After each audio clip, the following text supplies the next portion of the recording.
से जूझ रहा है। ऐसे हालात में जितनी हो सके लोग एक दूसरे की मदद कर रहे हैं। देश की राजधानी में संक्रमण कम तो हो रहा है, लेकिन परेशानियां अभी भी हैं, जिसके लिए डॉक्टर दिन रात लोगों की जान बचाने के लिए सेवा में जुटे हैं। तो वहीं कोरोना की इस लड़ाई में दिल्ली पुलिस भी जी जान से लोगों की सेवा में जुटी है। ताजा मामला प्रशांत विहार थाने का है, जहां दिल्ली की रोहिणी में रह रहे अपने बुजुर्ग माता पिता की मदद के लिए जब अमेरिका में रह रही उनकी बेटी ने प्रशांत विहार थाने में मदद की गुहार लगाई, तो प्रशांत विहार थाने के जाबाज पुलिस अफसर ने वो किया जो वाकई कोई मसीहा ही कर सकता है। दरअसल रोहिणी सेक्टर 15 में रहने वाले 82 साल के मानस रंजन चौधरी और उनकी पत्नी जया चौधरी कोरोना पॉजिटिव होने के बाद घर में ही इलाज ले रहे थे, लेकिन 5 मई को दोनों की हालत बिगड़ने लगी। इस दौरान उन्हें ऑक्सीजन की जरूरत पड़ी, जिसके बाद अमेरिका में रह रही उनकी बेटी ने प्रशांत विहार थाना एसएचओ प्रवीण कुमार को कॉल किया। खबर मिलते ही प्रवीण कुमार तुरंत हरकत में आ गए। इसके बाद वो बुजुर्ग दंपत्ति के घर पहुंचे, जिसके बाद उन्होंने तुरंत एक बड़े ऑक्सीजन सिलेंडर का इंतजाम किया। और इतना ही नहीं, दोनों को पहले रोहिणी के संतो अस्पताल में भर्ती कराया, इसके बाद दिल्ली के एम्स में भी एडमिट करवाया।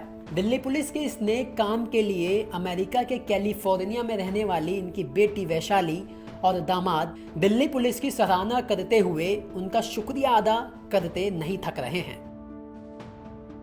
रात के तब अराउंड 9 बजे थे जब मैंने नीरज जी से बोला कि आप बोल रहे थे ऑक्सीजन सिलेंडर का कुछ इंतजाम हो सकता है कि मेरे पेरेंट्स का ऑक्सीजन लेवल बहुत गिर रहा है और सिलेंडर अभी शायद 1 और घंटा या 2 घंटा और चलेगा। तो उन्होंने बोला आप चिंता मत कीजिए, मैं भेजता हूँ किसी को।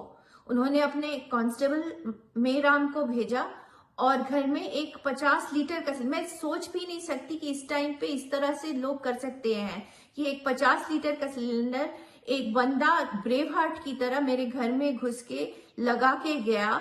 वो ना मेरे को जानता है, ना मेरे पेरेंट्स को कभी जानता है, कुछ नहीं। उसके बाद वो 50 लीटर का सिलेंडर से हमने थोड़ा सांस लिया, लेकिन उनको इतनी ऑक्सीजन की जरूरत थी कि जब नर्स, हम लोगों ने एक नर्स भी रखा था, अटेंडेंट, घर में आईसीयू सेटअप किया था, तो नर्स ने बोला ये तो एक रात से ज्यादा चलेगा नहीं। तो हम लोग फिर उस पैनिक वाले सिचुएशन में कि बस आज रात है और शायद इसके बाद कभी बात नहीं होगी, उस सिचुएशन में थे। तो फिर से जैसे होता है ना कि तिनके को सहारा, एक उसको सहारा की जरूरत होती है, तो मैंने फिर से नीरज जी को फोन किया कि आप क्या किसी हॉस्पिटल में जानते हैं, क्योंकि हम घर में तो ये मेंटेन नहीं कर पाएंगे पिताजी को। तो उन्होंने फिर से बोला कि ठीक है, आप पहले क्यों नहीं आए मेरे पास, मैं देखता हूं मैं कुछ करता हूं या नहीं। तो उसके बाद वो उन्होंने एम्बुलेंस अरेंज किया। वो पिताजी को रात को, मुझे याद भी नहीं है तब क्या टाइम था, 1 बजा था रात का, जो भी था, संतोम हॉस्पिटल लेके गए, खुद अपनी निगरानी में पिताजी को भर्ती कराया। मतलब it's amazing what I want to say. यह पहला मौका नहीं है जब कोरोना के इस भयंकर दौर में दिल्ली पुलिस ने ऐसा काम किया है। इस पूरे कोरोना काल में दिल्ली पुलिस दिन रात लोगों की सेवा में जुटी है। ब्यूरो रिपोर्ट, दिल्ली तक।